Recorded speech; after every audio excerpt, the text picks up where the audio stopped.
Alright, welcome, ladies and gentlemen, boys and girls, to Honcast here. DreamHack Summer 2015 qualifying action going to be coming at you, number 3 of what is said to be 5 in total. We know 2 teams going. We're going to find out which is going to be the 3rd team today. At the end of it, we are down to our final 4 here of this 3rd qualifier, and what a final 4 we have as expected. It really is going to come down to the wire. Really nothing guaranteed by any means. Don't know for sure which team ultimately will qualify, but again, one of these 4 is the case. The matchup that we happen to be covering here of the semifinals is going to be Reason Gaming taking on Bad Monkey Gaming here, and of course, what is a best of 3. The other semifinal matchup, as you see on the brackets, is Nullstone Gaming versus Team Grief. I know Chronos F is actually casting it over there, so you can get some dual stream going on and whatnot, but we'll keep an eye on it at the very, very least, of course. With that said, excited to be here and definitely looking forward to some more good Hon going to be coming at you. Also, with that said, yet again, a new co-caster going to be joining me today for the newest Next Caster competition, the final co-caster of the top 8. He's actually known by Xeno Viper. Xeno, how's it going, man? Sup, Breaky? Sup, chat? I'm pretty good, doing well here, and it's a pretty big thing casting beside you, and I'm all pumped up for this. Man, you had no idea. Oh yeah, it's exciting stuff. It's exciting stuff, and what a day you got here too. I mean, definitely some good competition. To be coming at us. So, real quickly before we get too much into the match, though, I want to give you a chance to just introduce yourself real quickly. On who the hell are you, basically, and kind of let the people know who you are. All right, so as you guys know, my name is Xeno Viper. I am a Garena Southeast Asia caster for their Heroes of New Earth. I've been casting for over 2 years now. My situation is kind of unique, just because after all, I am from Southeast Asia myself. I'm from Malaysia, to be specific, so Okay. shout out to Malaysians out there watching the stream right now. And yeah, so this is taking kind of like a big step to be casting NAEU games, because solely just because of a challenge. Like, our meta is a little bit different, players are different as well, but as far as I'm concerned, the longer, well, maybe the more I cast alongside you and stuff, some good stuff out there. Get to know the players a little better, get to know the meta, and just have a blast, I guess. Yeah, that's what it comes down to. We're going to have some fun here. Again, definitely got some good matches to have some fun with. Now, obviously, we have these 2 named teams here, well-known here. BMG, of course, the defending world champions now, but it's been an interesting ride for them. They are coming off not the most success since the World Finals, and, of course, most notably, they're also replaced their player Krake with now known as Mighty Marcus, well, now known as Make, but similar enough, I guess. But Mighty Marcus, what he originally known as well. So it's been interesting kind of seeing that develop. But yesterday, they looked really good. We happened to cast them against Team Disband. They defeated them 2-0. And they finally looked really good. So I'm intrigued to see how they match up against a very good Reason Gaming team. Now, it is worth noting as well, real quickly, Reason Gaming is playing with the ringer here. You see Znui over there, actually on the side of Reason Gaming. He actually happened to be my co-caster yesterday. Now he's playing for Reason today in place of Nier, it looks like. So a slight difference there, but of course Nui, a very solid player himself. So nothing too big there necessarily, but it is a ringer nonetheless. So let's start talking about this draft, though. Enough rambling on. Let's take a closer look. Flex, Warbeast, Gemini, Parasite, the initial bans. We had Swiftblade into Puppet Master, Moira into Behemoth, Ophelia into Torturer. So, nothing too crazy here from what I can tell. Well, what about you? What about you, Xeno? You notice anything, or what do you think about this draft so far? I think the order of the bans were kind of important, and I kind of just joined the game a little late. That's kind of my bad. Okay, it's all good. I was kind of stuck in the other game, but yeah, just off the bat itself, you're looking at some pretty solid, I think, carry bans. That even happens in Garena Hon itself, TDL and the Clanks. But the Gemini comes off a little bit strange. Well, it's not weird to see a Gemini suicide, but just maybe talking about the picks itself. We have first pick Swiftblade, I guess, pretty solid. It doesn't give out a lot of information. It could be either carry or the suicide. Puppet Master Behemoth following up there. We do see a lot of great CCs coming up.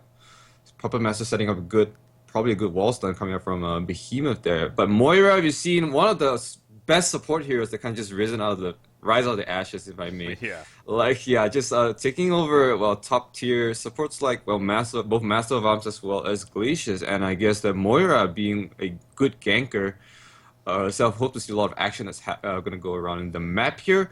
And Ophelia, of course, the Parasite ban just gives out a lot because, well, I'm not pretty sure who banned out Parasite. It looks like it was BMG. So on the it was right side, BMG. yeah.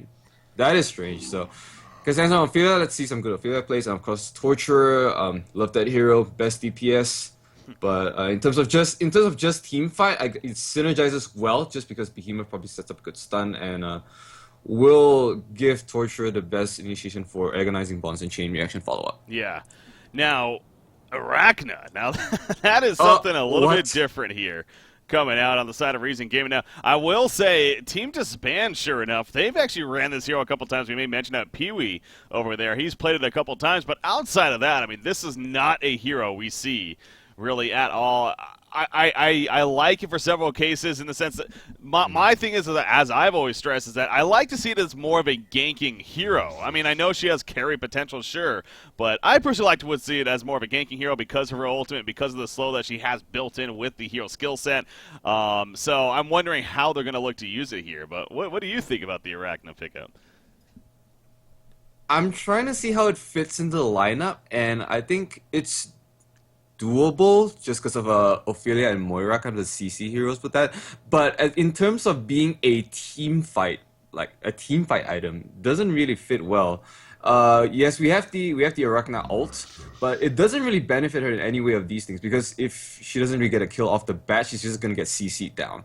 It's more of like the win it or break it kind of a pick. So I'm pretty interested to see how they're gonna play this. Yeah. Again, where will it end up?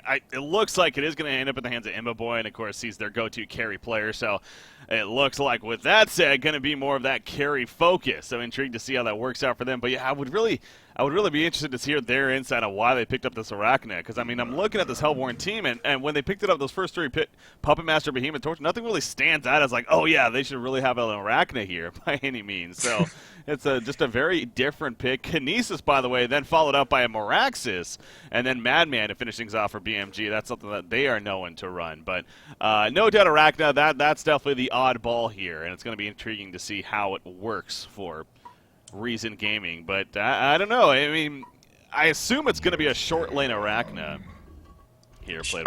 Yeah, that's really going to really depend on how they're going to play this because just looking at BMG's lineup, like, Arachna's not going to survive. Yeah.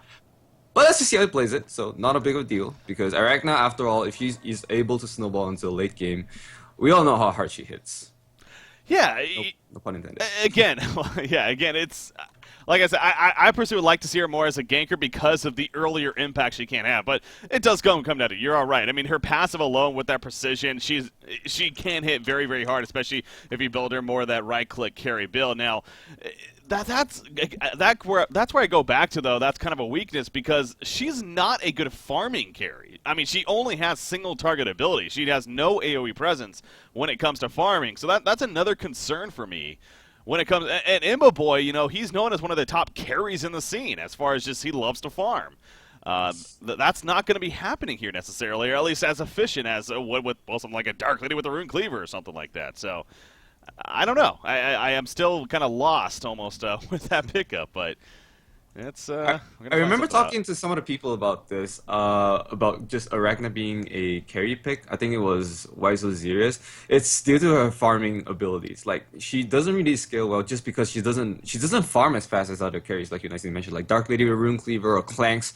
With that Lackey #1 was a #1. Yeah, so to be effective, like Charge Hammer should be a top choice, and I don't think that's going to be one of her main item pickups in this game. Just solely, well, if you want to commit to a full auto attack capabilities, you really want to go for things like Shroud or even stuff like that. See, no, I agree with you, but being Imbaboy and being in the role he's playing here, I actually think he is going to be going to Thunderclaw into a Charge Chamber. That wouldn't surprise me. And that's where that is able to at least farm a little bit better, brings the AoE present to farm. So I'm glad you kind of brought that up because, again, I agree with you, the logic there, but it seems like with the role he's playing here, that wouldn't surprise me. But again, that goes back to, I don't think, and it sounds like you're the same way, that doesn't seem like the best way to play this hero. So, well, enough of predicting, I guess. We'll have to wait and see what Imbaboy does here. with that Yeah. with that build. But we are seeing the lanes kind of develop. It is going to be Arachna with the Moira down here. But look at what BMG is doing. They actually sent Torture down here with Kinesis. So they're running an aggressive dual lane. They got Madman middle, actually, and the Behemoth Puppet Master top. So this is almost like a pub-style game here. A 2-1-2 setup coming out from BMG. What do you think about this? Pub style boys going to Sweden. I can confirm that. But yeah, just the bottom. Oh, something coming out right here. Ophelia coming to Skeleton King. Uh-oh. Yeah, that's not going to be coming out. It sure is. Kinesis in trouble, no doubt. Nice chain reaction stun, though. And that should save the day in the end as, yeah, he'll be more than fine. So, beautiful stun there from Torturer coming out to help keep him alive. But, yeah, you can tell Ophelia right off the bat looking to be active here. Yeah, just like I was saying, this bottom lineup itself, BMG should be able to take this, but they should be really careful of this this Ophelia gang. But ward's coming up, so there's not really big of a problem. In terms of just surviving, I don't think BMG has a problem because they just off the bat they're really tanky. Kinesis and Torture has pretty good base stats, so I want to point that out. Yeah. Whereas I'd like to point is this middle matchup, like you said, this unconventional Madman mid going up against Moraxis. I think Mackie should be able to have a good time against Moraxis here.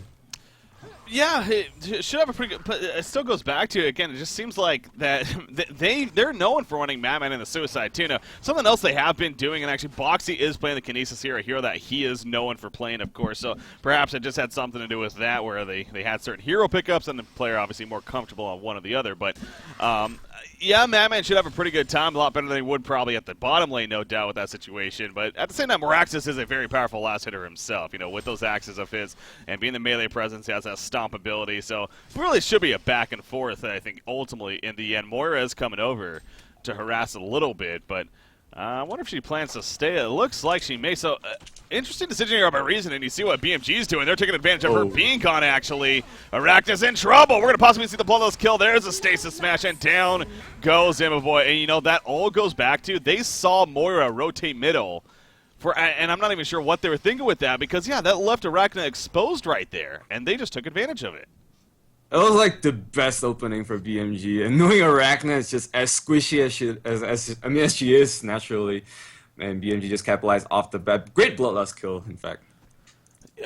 I'm honestly lost on that decision there by Reason Gaming. I don't know. What do you think? Because, again, they literally just left a not only squishy, but, again, this is not a hero that's known for escaping, and they left it knowing that they're going up against two heroes. Clearly that was a poor decision by Reason, right? Yeah, and just look at the aggression. Like, look at the wards in this jungle. Just naturally just trying to eviscerate as much vision as possible from Reason, getting a kill onto this main carry. So, just the pick, this Moira pick, I'm just saying that it is a ganker hero after all. Like, she has to roam. But if you really want to sit an Arachna, they should probably have gone with probably like a Glacius or kind of a thing. But, you know, she has to kind of perform the role. Oh, middle, probably some action happening. Yeah, getting away right there. Stalking away and actually going for the 4-minute rune.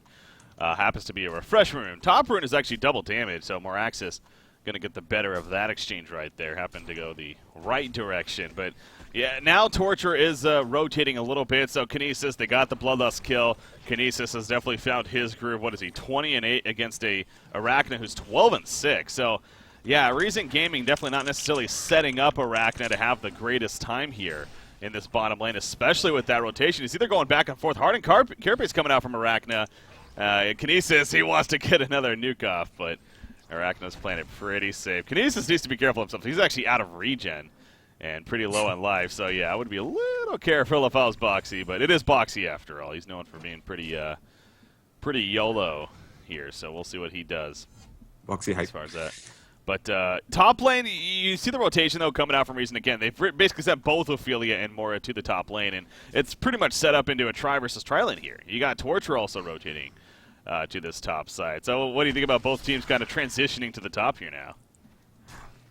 It's pretty interesting, because I think the Zane on Swiftblade himself is trying to gain some relevance in his game. Well, so far he is, he's pretty, I would say, suiciding successfully. I'll say, but I doubt he can get any kills. So at least going against Balthazar here. So yeah. Not sure about his rotation. Moira still level 1, something to take note. Oh, shit, bottom. I caught it on camera, man. This is still. I'm still at a loss for words almost. I mean, again, this Arachna pickup, not only do we both kind of just look at him and be like, all right, I mean, that's kind of interesting, but it's proving to just not really make the most sense once again. It's especially with these transitions here. They're leaving him solo against a Kinesis. 1 versus 1, and I think we're kind of seeing why that's a poor decision, especially being played by Boxy. He's so good on this hero, and a hero that has a lot of burst damage and some pretty good crowd control against one that just kind of sits there and right-clicks you. And tries to do that. So that's already 2 deaths now in Arachna, so not the prettiest thing here for Reason Gaming. Middle end in the meantime, no. Madman's going to be fine, it looks like. But I don't know. Reason Gaming seems a little off here to start things as far as game number 1's concerned.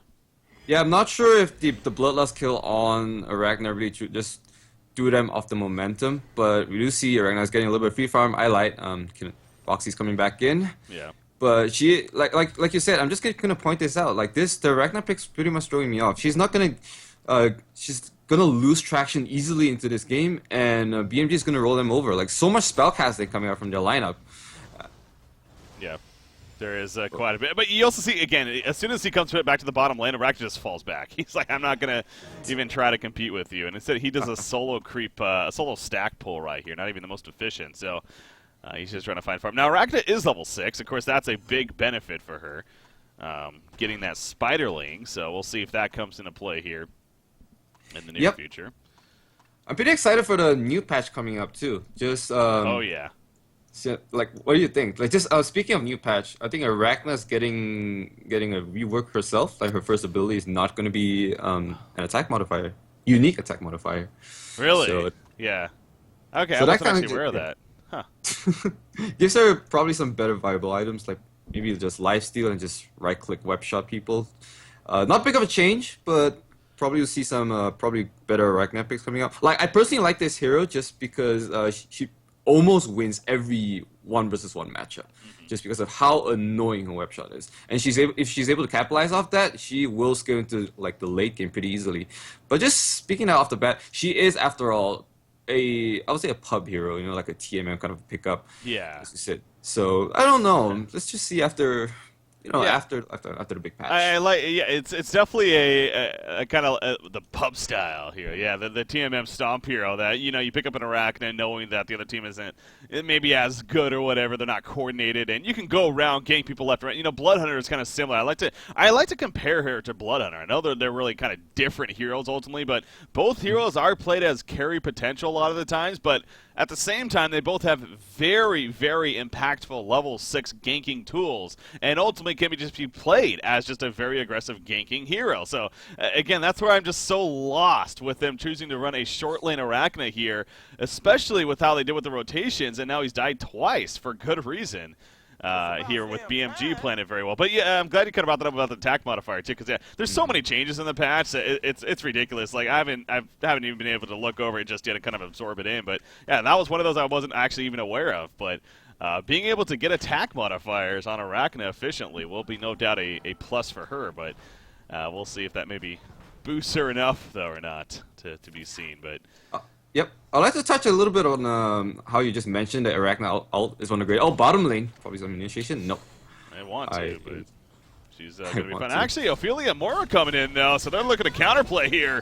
And Torture is going to end up falling, but look at Boxy, the pick versus the mass control. But at what cost now? The Spiderling's chasing him down. That slow's so powerful. Nice fissure from Behemoth, but it's not going to matter. So a double tap for Tankafed actually coming out right there. And Arachna finally able to use that Spiderling now and get a kill on a assist on the Kinesis at least. So plays out for a reason right there. Great traction recovery for a reason. It's exactly what they needed. They're back up 2-3. But gold lead so far, it's a little bit in favor for BMG, but by no means unrecoverable. There's such a word for it. Oh, so anyway, I was looking at top lane.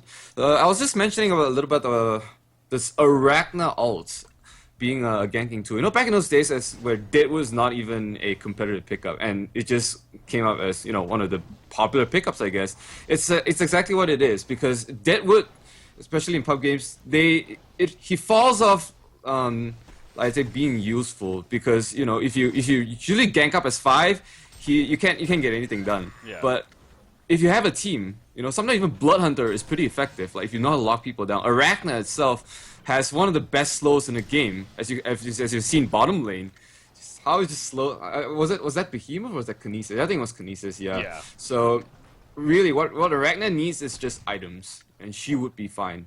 But to get the items is the real challenge. Well, exactly. That's what it comes down to, right? It's like, oh yeah, no, simple thing to say, right? It's all you need is items. It's easy enough. Yeah, it's that's where it goes back to again. Her lack of efficient farming capabilities is where she would definitely start. But again, that goes back to, you know, playing the hero more as an aggressive ganker. That's how she should be farming, frankly, getting hero kills and getting the gold from that. So, again, she has a couple of assists now, so Boy, 248 gold per minute is doing solid here. So, again, we'll continue to keep an eye on Arachna and how she develops throughout this game at this point. But there are other heroes here, so let's talk about those guys. Moraxis is actually getting up there. Nearly 2,000 gold saved up, so it looks like owned me, as we call him, at Matt H here. He has the portal key just around the corner, so that's going to prove to be an efficient pickup, no doubt, for the Legion side.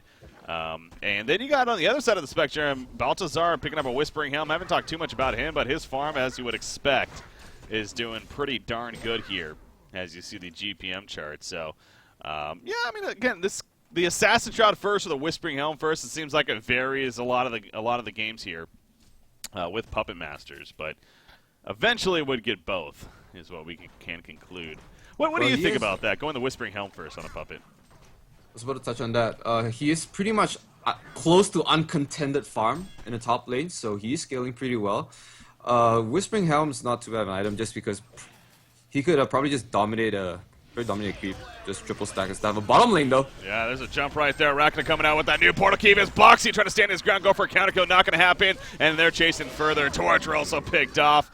Boy assisting in both of those. But that portal key on Moraxis, as you always love to see, completely catching Bad Monkey Gaming off guard right there. And now here comes the push on the bottom tower. As a result as well, you see Rudicy going to do what he can to stall it, but I don't know if it's ultimately going to work or not. Maybe it looks like. Fissure Stun is a powerful tool for that, and we'll keep them back. I'm so glad Reason has a team. Just creating the space for this Arachna. Yeah. And she will scale. Just put it out there. Yeah, that goes back to that. So, but yeah, no, talk about the Puppet Master though. Again, going the Whispering Helm choice here. So what do you think about that? Well, for this game, he could pretty much go what he wants. Just Shroud or Whispering Helm. Like, really, he's level 10. Like, he is the top level in this game. And do note that I would say if he does get ganked, however, like, he's able to man up instead of just shrouding and, you know, just run away, I guess. So this gives Baltazar like the edge, because he's about to hit really hard right now. Mm-hmm. Yeah. So, seeing top lane. Build Rot, they're coming in. Again, with that Spiderling, that could definitely cause a kill to happen here. Swiftblade, oh, he's pushing up too. This is going to be a beautiful gank setup. In comes the Spiderling, pops the Hardened Carapace right off the bat as well, and is going to easily secure the kill. Doing a bit of damage to his teammate because of the Puppet Show, but not going to matter. Good execution right there. Good Phil Rock gank early on in this game to set up that kill onto the top farmer. Mm-hmm. No wards though, no lane wards, but that build ward was like a kind of a just in case factor. But a good kill, and that's probably the only downfall of picking Whispering Helm as a first item, is that you don't have the invisibility to run. But then again, Arachna's ult does give clear true vision. Yep. That's very true, and actually, Madman, speaking of that, he's trying to sock away, but they're going to chase him down. The Shards of Hardcon going to assist right there. Moraxis with that Matrix explosion, but Madman somehow going to survive that. Meanwhile, back in the over here, Shockwave coming out. Ophelia's going to fall. The spin from Swiftblade will get him taken out, though, but the double damage, Madman, he manages to live throughout all that, and also set up a counter kill, and he wants more damage. He seems Swiftblade got very low in life. Madman trying to chase him down, perhaps going to hide in the trees over here. And I think that is going to help keep him alive when it's all said and done. Yeah, he teleports back to base. So, back and forth battle, but, you know, especially with that big shockwave from Behemoth coming out, I think they maybe have won that, if anything, an even exchange between the two. And Puppet, okay, he needs to fall back here. Yeah, Moira with that Femur Forge. We're not going to do much, though. It's just immediately going to get caught off the bat. But Kinesis hiding behind. Probably just a scout for, like, a scouting tool. Yeah. So, that'll do it for the middle. I would say the middle matchup that happening. Arachna hitting level 10, so that's kind of huge. Getting level 11 needs a level 2 spider sting to be more effective. She does have the Energizer though, kind of a core for Arachna, so she does maintain relevance as far as I'm concerned. I'm really glad to see that happening. Yeah. You see maxed out that precision. Another thing to really keep in mind about the precision, not only increased base damage, but everyone has True Strike now if they are impacted by it or if they're in their radius more so. It's a 900 radius too. That's actually pretty good for an aura. That's one of the bigger auras, I believe, in the game, other than, well, like a Glacius aura, of course, which is global. So, yeah, some pretty good range right there. So, yeah, Arachna has kind of found a little bit of room here, and most certainly in about 285 gold per minute. Of course, Energizer first. I think that makes sense. But would you agree, get the stat items here early on? Yeah, and just the initiation power just coming out from the Legion team itself, like the PK on Meraxes plus Ophelia with the creeps to follow up. Arachna is just gonna be an auto attack turret. And that's what I exactly like to see. That's what she is meant to be in the first place. So I like how the team is playing it. And they're in the kill lead right now, 6-5 already, like close to 14 minutes in. So some good stuff coming in, and Puppet Master working on his Shroud. That's coming up pretty late. He does have his Steam stuff. He's sitting on that one death, but by no means unrecoverable. He is 350 gold per minute himself, and we're at the level 2 puppet show. Yeah.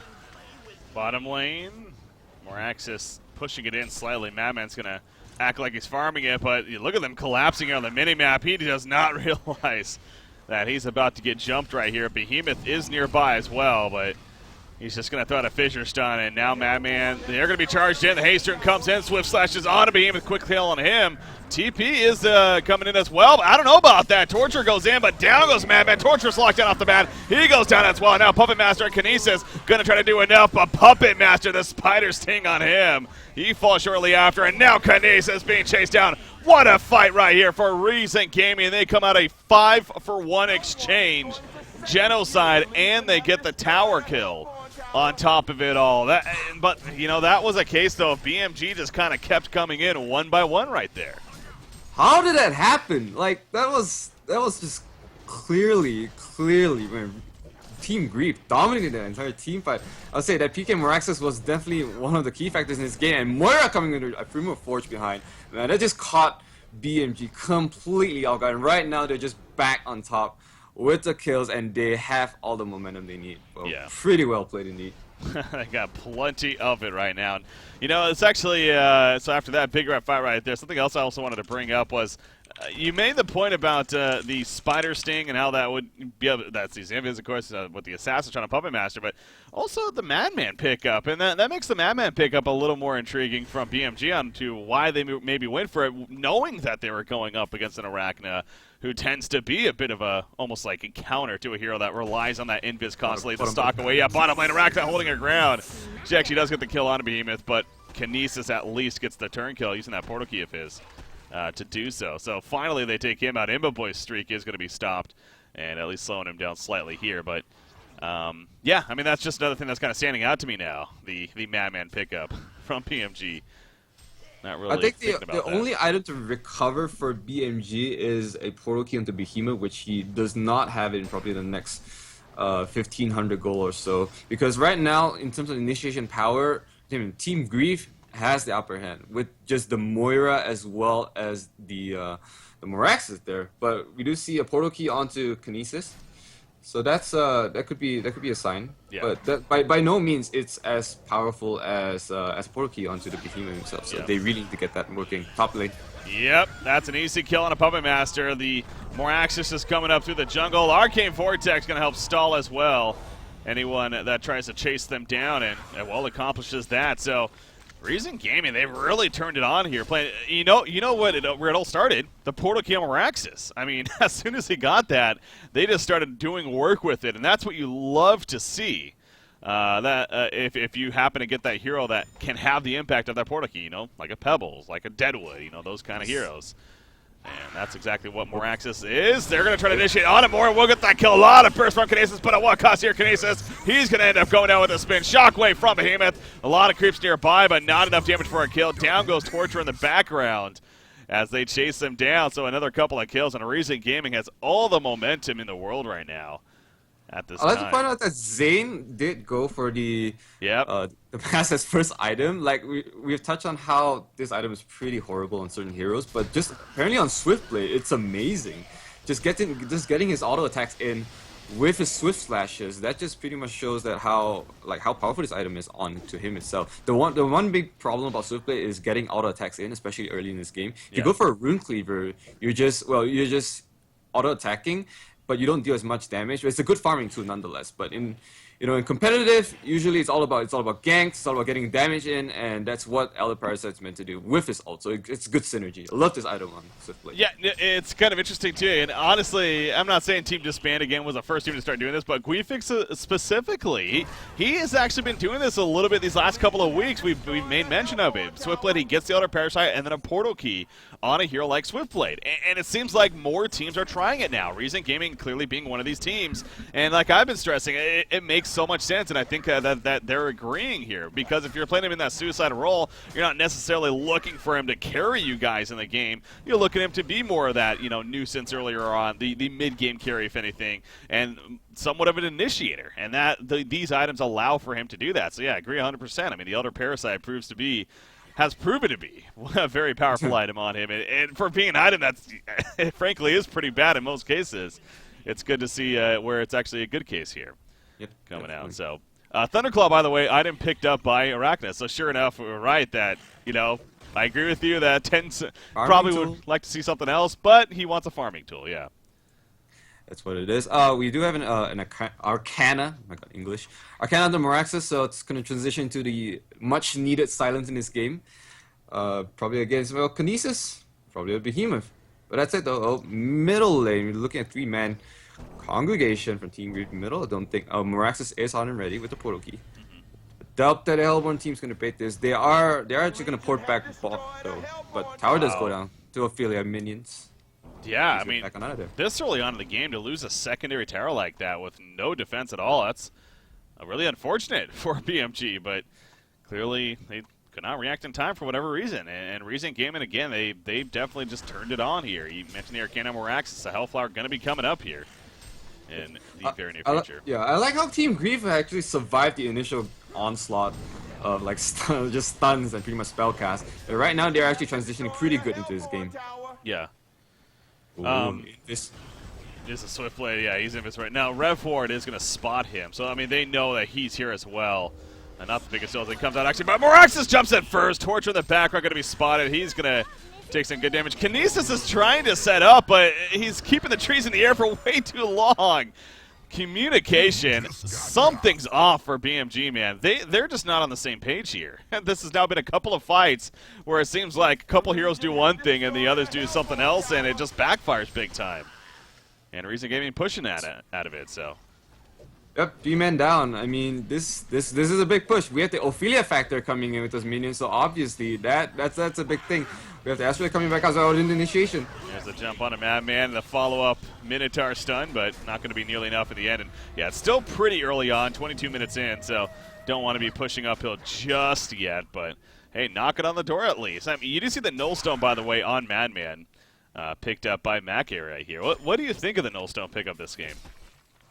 Well, considering he was a mid here after all, and he was kind of, I won't say doing bad against Moraxis, but as Nullstone, I would say he's definitely going for more of the defensive route rather than the main carry for now, because we have spellcasters, and it is 22 minutes into this game already. We really need auto attack damage, and that's coming out from the Puppet Master. So Madman not being the main, I would say the main auto attack, but by no.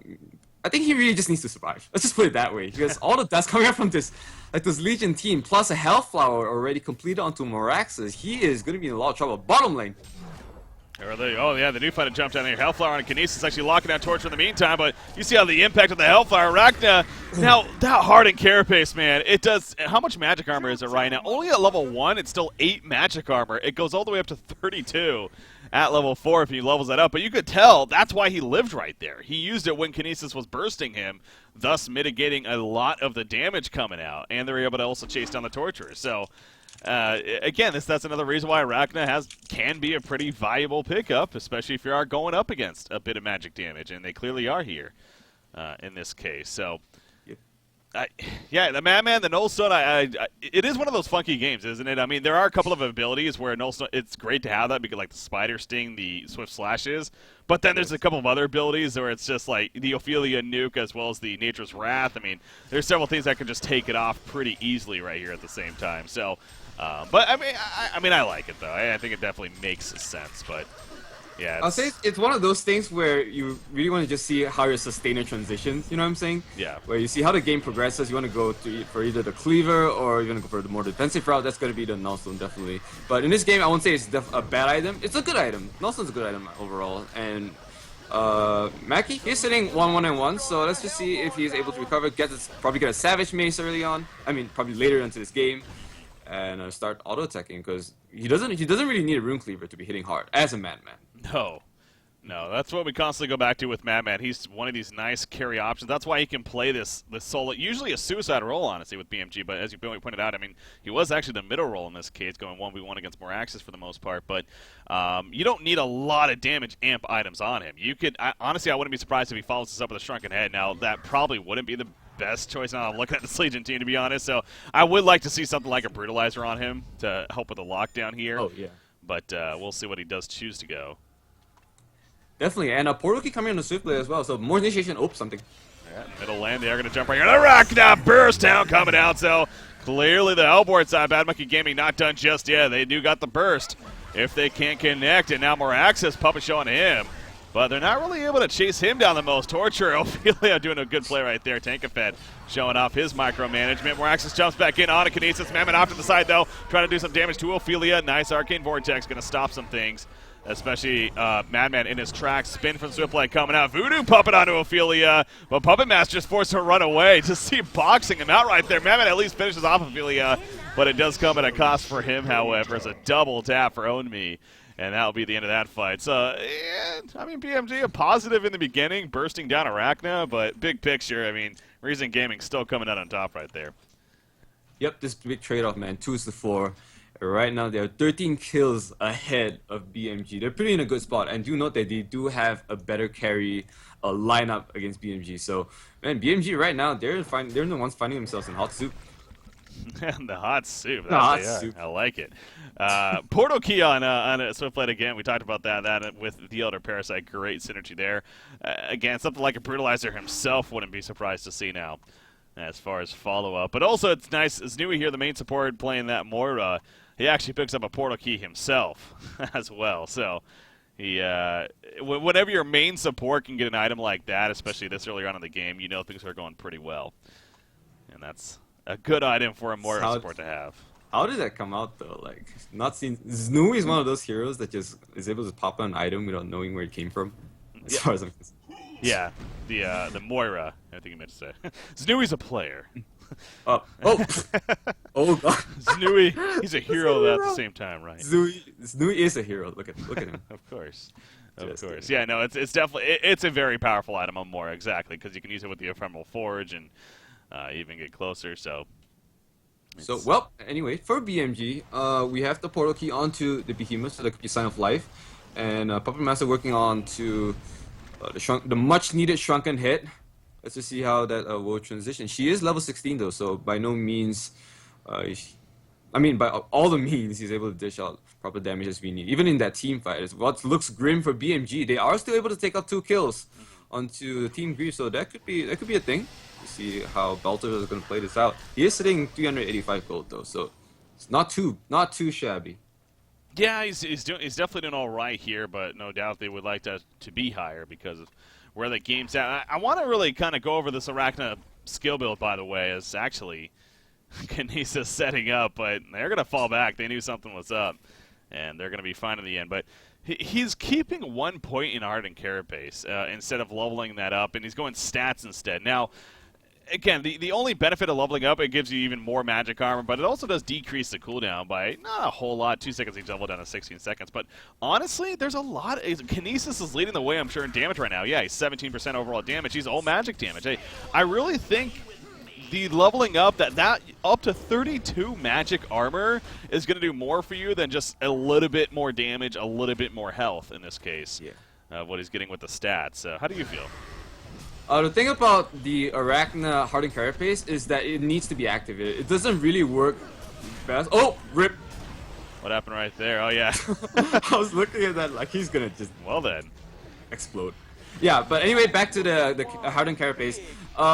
You needs to be activated, and if Arachna gets CC, there's absolutely no way for her to get this in. Like, it is an active ability after all, and do note that it does dispel debuffs, and I don't think there's a lot of debuffs onto this Hellborn team. So, going stats, I would agree with Immaboy on this one, just because he could probably survive an initial onslaught of probably just spells. Yeah. And yeah, nice people about that.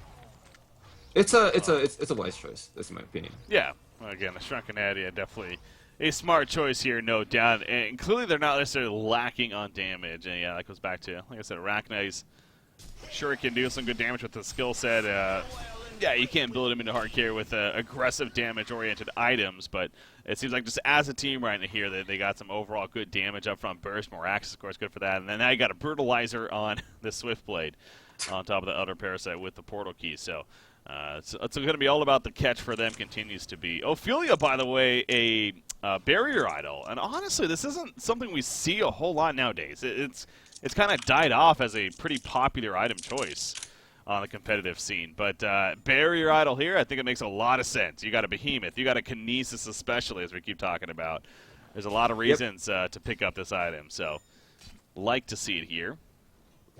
I like how the Shrunken Head is completed. Oh, initiation! Jump on a Kinesis. That's a great find right there. Easy kill off the bat. He does not have a buyback, and a kill like that could really do you in, especially when Kinesis, again, is your top damage dealer right now in the game. So now they're not going too aggressive. You do see Arachna, however, standing on the uphill with the token alive. Look at it turn on the Madman now. As soon as a stun comes out, they get him pretty low even. But they got the Aether-Axe. Their plan is so safe, man. But you got to respect that from Reason Gaming. Their plan is safe, but very, very, very smart here. We have a Firebrand and a Shrunken and an Arachna. Where did it come from? Yeah, his farm. He started getting kills, man. That's what I was talking about. He starts getting kills, and all of a sudden, that's crazy. GPM goes up, 465. And yeah, the Thunderclaw was his first item choice, remember, too. So that's that farming tool. Well, now he's level 18 and hitting an auto attack onto his tower. It's probably dropping pretty low here, and it's, well, I don't see BMG getting in position right here. Torture is pretty far behind. Yeah. Tower does go down though, but I don't know if they want to commit to this. They do not have uphill vision in terms of a Hellborn side, so they are in position. Swiftblade, really, really aggressive here. Level 16, level 3 Swift Slashes. Hot and ready. They are. And again, you see Arachna's also taking advantage of that True Strike with the uphill auto attacks to take out the tower, and now focusing on the racks. Apparently game froze right there for BMG. Oops. Bad timing, but okay, looks like they're going to be good to go. But yeah, more already up here. Has an Arcane Vortex ready to go if they want to maybe try to catch this Behemoth before letting him try something. But I mean, there's no buybacks on the Hellborn side other than maybe Madman. But there's that jump immediately. Nice Fissure Stun reaction though on their part. Voodoo Puppet comes out. Shockwave finishes off Moraxis pretty quickly. Morzel's all picked up, and Bad Monkey Gaming, they're coming out on top of this fight so far. Arachna going to be ported back. Will he die before? No, he will not. He actually gets ported back in time. Beautiful save from Tankafed at least, keeping the token of life alive if anything. But he himself does go down, so well, they hold there at least. Yep. BMG with the 2-0 trade-off. I think that's pretty good for BMG, yeah. But they are still 10 kills behind. Hope they can catch up with this because, well, Puppet Master is still an auto-attack hero. Let's just put it this way. So this game could pretty much go both sides. Anyone for that matter. They do save the Raxus bot though, so BMG is still in an okay position. Yeah, no, absolutely. And honestly, you know, looking at the lineups here, and again, both teams have, I think both teams just have really, really strong late game potential. I really do. The Hellborns, and in fact, I think you could argue that Bad Monkey Gaming has it a little bit better if the farm were even. Now, obviously, that's not the case. Madman's going to be found, by the way. That's always dangerous, running uphill like that with no vision. And clearly, that was a poor decision right there. He gets picked off. Behemoth is going to try to make a play right here. Oh, my God, did he stop? No! Oh, he went to do it initially, but he canceled it. And then he tried it again. If he did it initially, I think he was close enough, to be honest. So, missing it was a misplay. Yeah. Not too big of a deal. They do pick up Madman, so that was a huge pickoff for that matter. And they are congregating as 5 with tokens still on Arachna, I believe. Yes, it is. Yeah. 30 seconds left, so I could pretty much just push this. Should be fine. Yeah. But, okay, so let's talk about this, though. You know, I made the point about Madman. You know, he's a hero that can go an item like also in the Shrunken Head as well and still deal plenty of damage. Now, as I thought about it, though, I don't think Shrunken Head's the best option for many reasons. I mean, you got Moira with her ultimate still goes through it, of course. You got Arachna. She doesn't care. The Spider Sting goes through it. You got Swiftblade, all about physical. I'm not seeing the Shrunken Head doing a whole lot for Madman here. I personally would have rather seen that Brutalizer. What about you? Yeah, Madman was just one of those heroes that just, you know, being annoyance. That's what Madman's all about. You know, just kicking with the barrel rolls, roam about, and I think it's better for, you know, just for kiting purposes. And the Shrunken Head means that you want to dish auto attacks. You want to be the man up front. And I wouldn't say it's a bad item, but it's a, well, I would say it's fine. Being Mackie himself, we know him as one of the pretty aggressive players. So he wants to be up front. Let's just let him have his moments. Yeah. All right, that's fair. Yeah, again, it is hard to argue that a Shrunken Head's ever a bad pickup, but yeah, I don't know. For me, it just doesn't feel like it's the best pickup here, because especially considering the circumstances. Maybe he just want to survive, like the Shrunken Head Nullstone pickup. Like you don't usually see both items on a single hero, so he wants to survive. He wants to kite. There's good reason for that. There's good reason for that. Let's just say that. You see Quincy pointing out right there. Yeah, not been a good game for Boxy. He had a well, I mean, it's been an all right game. I shouldn't say it's not, because he's 8-4, so it's not a horrible stat line. But the 8 deaths is up there as not being usually successful with the hero. I think it was 0-7 as he pointed out when he has this many deaths. So.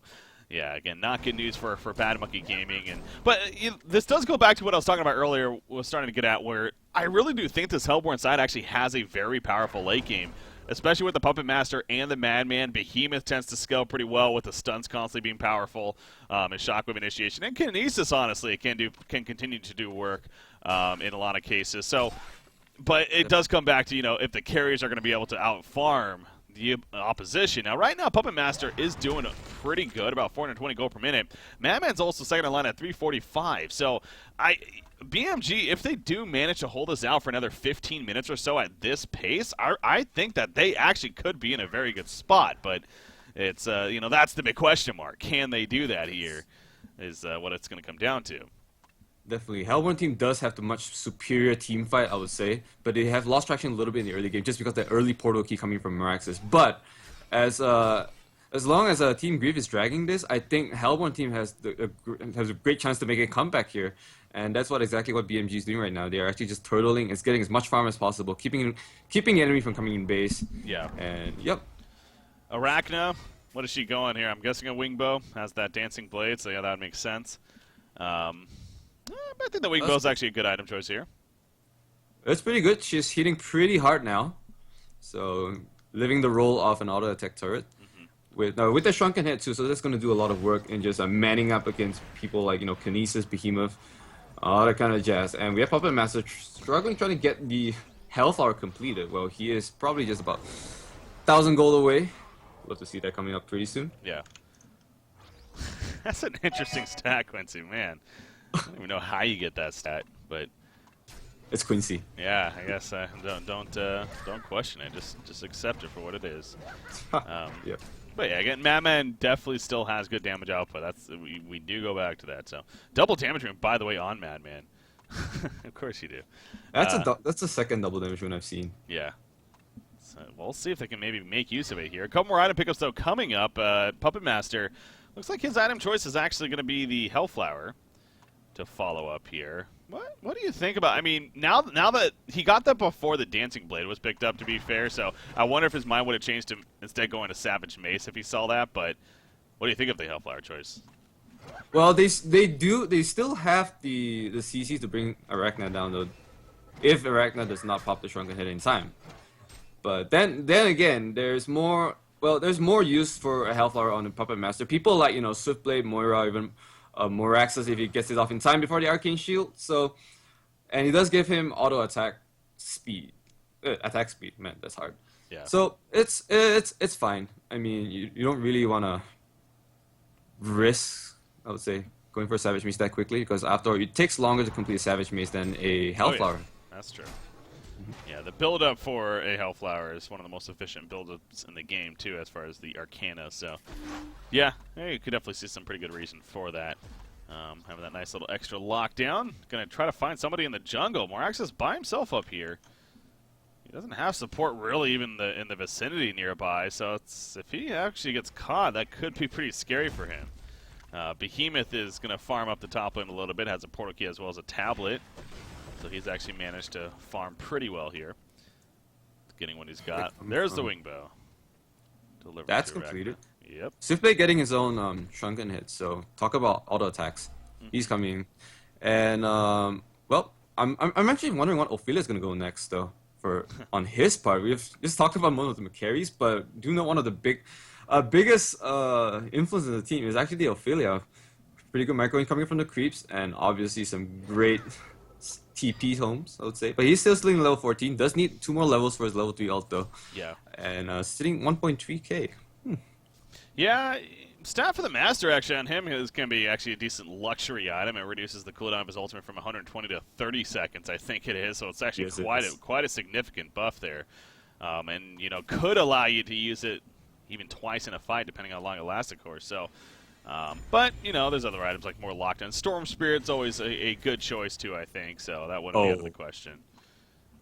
Back in those days, how OP Storm Spirit was on Ophelia. Just cast it on your ally. No, cast the Ophelia's Judgment on your ally, and just send him up in the air, and it comes back down and just send home. Yeah, we have a find here. The Veiled Rot. Oh, this is big. Madman is finally going to be exposed, but now going to jump on it. Arachna Dust comes out. Shuriken heads are popped all over the place. Will they do enough damage output? Puppet Master gets caught in the Arcane Vortex. So slashes meanwhile cuts to Torturer. He's so far the over them. Big burst coming out. That's going to hit, but no, the Shuriken was still. No, it actually did kill Moira. But Puppet Master falls in return. Behemoth comes in with a shockwave. Not the biggest, though, as there were really a whole lot of creeps there. Madman will also fall. It's hard to really see what was going on in that fight, but the big picture ends up a 4-for-1 exchange in favor of Reason, and now they're pushing into the base. That could have been one of those game-finishing pushes here. Yeah, no buyback, so just like that, GG, well played. Game number 1 goes to Reason Gaming with the big fight to finish it off there. What do you think about that one, Zeno? Oh, man. That root of Z ult, man, that's hilarious. But I think that was pretty much the point where the game was decided. I mean, the Legion team was pretty much overwhelming over BMG, and I guess that, well, Hellborn team kind of just lost traction with their lineup. They do have an aggressive lineup, just put it out there, but ultimately, man, Team Grief just pulled it off with this Arachna pick. That's what I keep pointing out, this Arachna. Yeah, I'm not going to sit here and act like the Arachna pick was the reason they won by any means, not to take anything away from Mimbo Boy, but I still think it was a little funky seeing it, how they were running it, the initial transitions that they were doing. I mean, they left him open to be killed, so definitely a team effort, though, from Reason Gaming. Zane, look at that stat line there. 6-0-10 as a Suicide Swiftblade. That is impressive, man. That is not your everyday stat line. 10-2-13, though. I think Own Me, if anything, deserves the MVP. Because, again, thinking back about how that game started right there, it wasn't until he got his portal key on Moraxis that's where things started to turn. They got the quick double tap at the bottom lane with it, and then the big genocide eventually at that bottom lane. And a big reason was because he had that portal key going into it. So really got to prioritize that portal key on a hero like that early on, and that's why right there. So, again, it's a good play as a team. Moraxis being an unconventional pick itself, so we're looking at both